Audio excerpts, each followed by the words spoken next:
Hello everyone, David here, back again to review Gotham once more, and not only is this the review for the 10th episode of Gotham, which is entitled Lovecraft, but I might be wrong about this, but I've seen some articles state that this is actually the mid-season finale, and we might not be having Gotham for some time. I looked it up on Wikipedia, and there are no episodes scheduled for next week, at least as far as I can tell. So if this is truly the mid-season finale, then we won't be seeing Gotham for some time. But if there is another episode next week, then you'll definitely see a review be up. So let's go ahead and just go through this episode, first with the premise, which was actually a rather interesting one. It's actually one of the good things about this episode, and based on that tone alone, you can kind of tell what my feelings were with this episode. But one of the good things about this episode was the premise, was the fact that assassins had been hired by somebody to take out Selina Kyle, who figure out where she was staying at, thus forcing poor Selina and Bruce into the city to fend for themselves, while Gordon, Bullock, and Alfred try to rescue them. And that alone was actually pretty interesting, not only because it forces these two kids to be out of their comfort zone, and that's always interesting to see how characters that start off as kids and have a kid demeanor develop because they are now exposed to the harsh reality. One of them has already been exposed to that, which is Catwoman. So the episode has more of her telling Bruce, like, hey, being nice and all, it's not gonna cut it, which I liked from that last episode because it offers this sense of balance. I just don't like it how often she keeps calling him kid. You are no more older than he is. I really hate it when kids call other kids in movies or television shows for that matter. Really hate it. It really bugs me. But she offers that balance, and I still dig the chemistry between the two of them.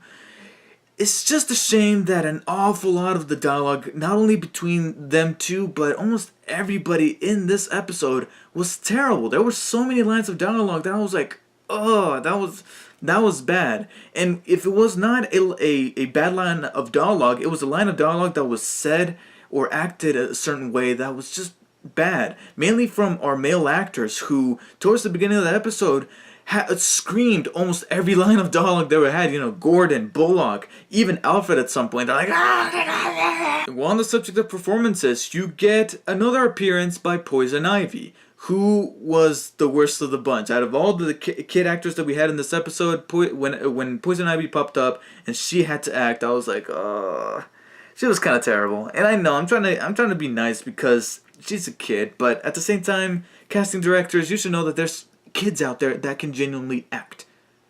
Try to seek them out. And I understand you already cast her as Ivy from the pilot, and that's the interesting thing, is that this is the first time that we see Ivy since the pilot. So I should take relief in knowing that they haven't put her, or at least forced her, into the show that much.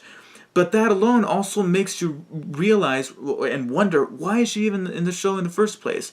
The only thing I liked about her appearance in this episode was that I liked the little established acquaintanceship between her and Catwoman. They're not exactly friends, but they know each other. And I like that. For some reason, I dug that, mainly because it reminded me of Batman Arkham City, of how Catwoman and Ivy knew each other, but Ivy was the one that went full villain, and Catwoman has her days when she's a villain, and she has her days where she's an anti-hero to Batman, and even a love interest, and I think that reflected a little bit within that scene. So, because it reminded me of that, I was welcome to it. But the rest of the episode was okay. You know, Gordon is trying to investigate who put out the contract, and his idea is that it was Dick Lovecraft, who was the guy that Harvey Dent went almost apeshit on the last episode.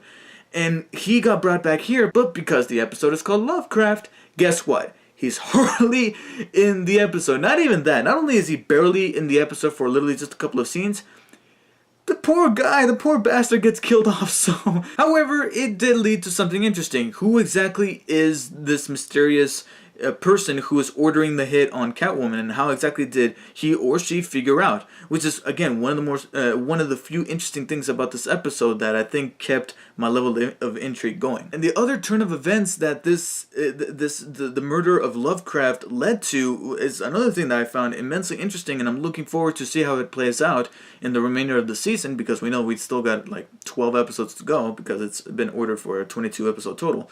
Is that being that Gordon decides to stick with his opinion about what this was and not call it a suicide, he pisses off the mayor, and the mayor, instead of flat out firing him or forcing him to quit, demotes him to being a security guard at Arkham. So I'm actually quite interested to see how Gordon fends for himself now, simply just being a security guard at Arkham Asylum, and how he's going to deal with that kind of environment. My only worry is that this is just an excuse for the writers to put in some more Easter eggs and some more cameos by some of the Batman rogue gallery. I mean, I remember recently reading an article, or at least looking at the headline of an article, saying that they're going to introduce Harley Quinn in the future. They said not this season, but you know, they might change their opinion.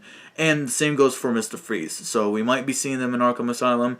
I hope that they tackle more obscure characters from the comics that made me go, oh, I want to look up more about that character. Hopefully they do that and they don't shove more unnecessary shit down our throats. But in the end, Selina Kyle gets away from the assassins, led by this woman who I'm tired of seeing. That's another complaint of mine, is that I'm tired of seeing this kind of assassin. Okay, not the actress, and it's not the actress's fault, but the assassin who is female, and because she's female, she has to kind of sexualize everything. Like, she's always in a suggestive position, or she makes suggestive comments. I'm tired of that. That's why I've never it's just gonna sound kind of gay, but I've never found characters in the Batman universe, like Poison Ivy or Catwoman, to be all that appealing as villains, because sometimes the writers spend their time trying to sexualize them that they get away from the complexity of the character, which is why I kind of like Harley Quinn, because she comes across as sexy without trying to be sexy, because she's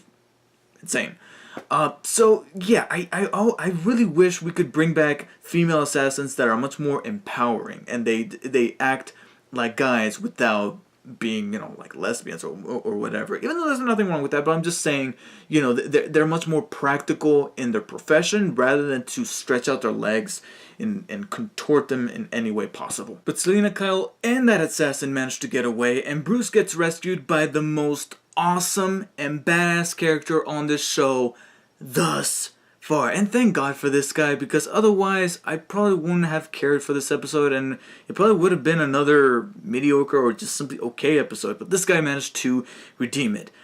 Alfred Pennyworth, man, what a badass. I loved him in this episode because he was probably not only the most competent, but just badass. Just sheer badass.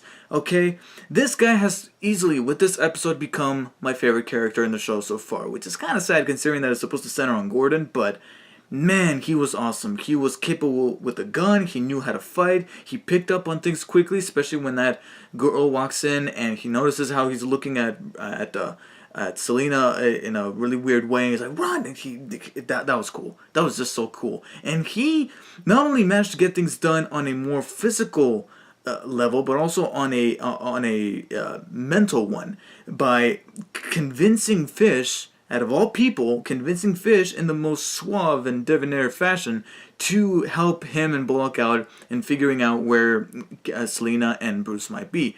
So that was cool. That was awesome. And seeing the little flirtation thing going on between him and Fish, I don't know. There was just something about it that I really liked. I know that they're not going to do anything with it. It was like a one-time thing.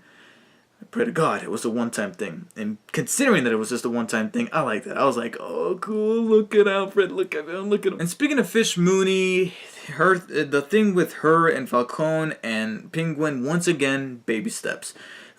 Penguin is waiting for the opportune moment to reveal that Liza is actually the mole that Falcone is trying to go after, thinking that it was Penguin at first, but he's trying to go after this mole that Penguin suggests is amongst this mist after figuring out that somebody blew up his money. And of course, it's known by not only us, the audience, but by Penguin that it was Fish who ordered this whole thing to go down. However, once again, they're just putting literally just one scene, maybe two, in each episode to build up to what is probably going to be the season finale, where everything finally goes down with Penguin, Fish, and the war between Falcone and Maroni. But so far, they're just literally putting just one scene in every episode, which makes me feel like if you're going to do that, then at least put it at the end of every episode so that it's a little easier to remember. Because if you put it smack dab in the middle of your episode, once we move on to the material that the episode is supposed to focus on, which in this case is the thing with Gordon and Selina and Bruce, then we're going to forget. So we're going to have to dig deep into our memory banks and be like, oh yeah, that's what's happening with Penguin. So put it at the end. That's my suggestion. If you're going to keep doing this, put it at the end so that it's easy to backtrack and be like, okay, that's what's going down with Penguin currently. So this episode managed to have even more blemishes, more apparent blemishes that showed on their sleeve, or rather their face, because I'm talking about blemishes, than almost any other episode that I reviewed this season so far. Like, there was just so many things that bugged me and I kept remarking about in my head. But fortunately, it set up certain things that I find to be rather interesting, like Gordon going to Arkham, this mystery person, being that it wasn't Lovecraft, putting the hit out on Selena Kyle, and how exactly that person figured out it was her. It remains a rather intriguing mystery, but that's just it. They're just seeds. They're just things that they set up and they didn't really fully explore, and they're just waiting to play with their cards, deal with their hand later on. That's what the showrunners are practically doing by setting these things up so that then later on they have something to pull out and be like, okay, let's tackle this. Meanwhile, we burn coal here. However, thanks to Alfred being just the most redeemable quality about this episode, I will say that as close as it was to coming to be another 6 for the season, Alfred managed to change my opinion and give Lovecraft a 7 out of 10. However, I'll admit it's a bit of a low 7 out of 10, but man, Alfred, I hope we get to see him kick some more ass in the remainder of the season, which has yet to be seen when it's going to proceed, because so far I'm seeing certain articles dictating this episode to be the mid-season finale. So I don't know how the future for Gotham will hold, but let's just say that certain thoughts got popped into my head after finishing this episode. Thoughts that made me think as to whether or not I'm going to continue reviewing Gotham should there be a second season. And trust me, I looked up the ratings when I looked up the Wikipedia page, and the ratings so far show that there's probably going to be a second season, despite the okay-ish quality of the show. But thank you guys for watching. Let me know what you guys thought of Lovecraft, and what do you hope the second half of the season should do in order to pick up in that quality, rather than just raking in viewers. And I'll see you guys next time, whenever that may be, because this may in fact have been the mid-season finale. So if there's another new episode next week, I'll see you guys next week. But if we're gonna have to wait for the mid-season premiere, I'll see you guys then.